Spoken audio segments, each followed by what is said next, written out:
যারা এখনো content monetization pine নাই। তো আজকের ভিডিওটা তারা লেগে ভাই, আপনারা সবই 100% সবই কন্টেন্ট মনিটাইজেশনটা পাইবেন। তো কি কাজ করতে লাগবো? এখনো দেখুন ফেসবুকে নিয়মিত আপডেট নিয়ে আসে। তো আজকেও আপনার একটা গুরুত্বপূর্ণ খবর যে ফেসবুক থেকে নিজেই বলেছে যে সব বাইকে কন্টেন্ট মনিটাইজেশনটা দিবে। তো কি কাজটা করতে লাগবে দেখেন আজকের এই ভিডিওতে। তো আপনারা সরাসরি চলে যান ফেসবুক প্রোফাইল। তো আমি ফেসবুকটা ক্লিক করলাম। এই যে কিনারা যে দেখতেছেন প্রোফাইলটা, আপনার প্রোফাইলটা যান, প্রোফাইলটা গিয়ে ক্লিক করেন।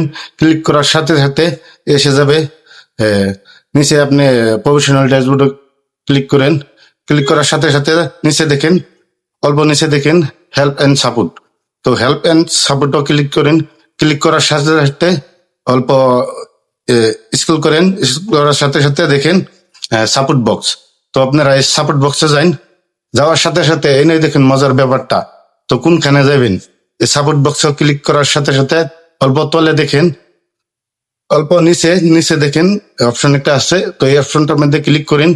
ক্লিক করার সাথে সাথে উপরে দেখেন যে আপনার এই জায়গাতে আপনার ইমেল আইডি এবং পেজটার নাম আর আপনার ফোন নম্বরটা এনে দিয়ে লগ ইন করেন।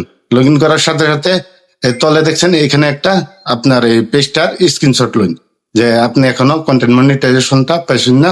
তো এটার স্ক্রিনশট লইন, লয়ে তারপরে দেখেন যে মজার ব্যাপারটা যে আপনি ক্লিক করেন।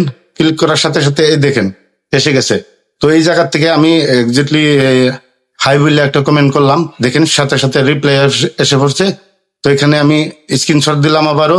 তো দেখেন রিপ্লাই লগে লগে এসে পড়ছে। তো কি কাজটা করবেন আপনারা? আপনারা পেজটার স্ক্রিনশটটা ফার্স্ট ডালবেন। ডালার পরে তারপরে আপনার এই পেজটার নাম ডালবেন আর আপনার কি প্রবলেমটা, এই প্রবলেমটা আপনি SMS করে দিবেন। আর আপনার কপিটা, পেজের কপিটার লিঙ্ক কপিটা আপনার সরাসরি এখানে পেশ করে দিবেন। তারপরে দেখবেন অল্প সময় পরেই এসে যাবে আপনার মেসেজটা, সাথে সাথে আসতেই থাকবে। আপনি লগে লগে মেসেজটা করে দিবেন, করার সাথে সাথে দেখবেন এসে গেছে। তো ভাই আপনি কমসে কম যে 2বার থেকে 3বার মেসেজ করবেন, দেখবেন আপনি কন্টেন্ট মনিটাইজেশনটা পেয়ে গেছেন। আর আপনার পেজে যদি কিছু সমস্যা থাকে তো এই সমস্যাটা আগে সমাধান করে নেবেন। যে কোনো ভিডিও সিডিও যদি কপিরাইট থাকে তো এই ভিডিও গুলা ডিলিট করে নেবেন আগে। তো আশা করছি বুঝতে পারছেন। আবার মিলতেছি পরবর্তী ভিডিওতে। তো আমার ভিডিওটা দেখে ভালো লাগলে লাইক কমেন্ট শেয়ার করে দিবেন। আর আমার পেজটা অবশ্যই ফলো করে দিবেন। আর যে ভাইয়ের এই মনিটাইজেশন এখনো পাই নাই বা এই কাজটা করার পরে তা আশা করবাম যে আপনারা সবাই মনিটাইজটা পেয়ে যাবেন। তো ইনশাল্লাহ আজকাল লেগে এখানে খোদা হাফেজ।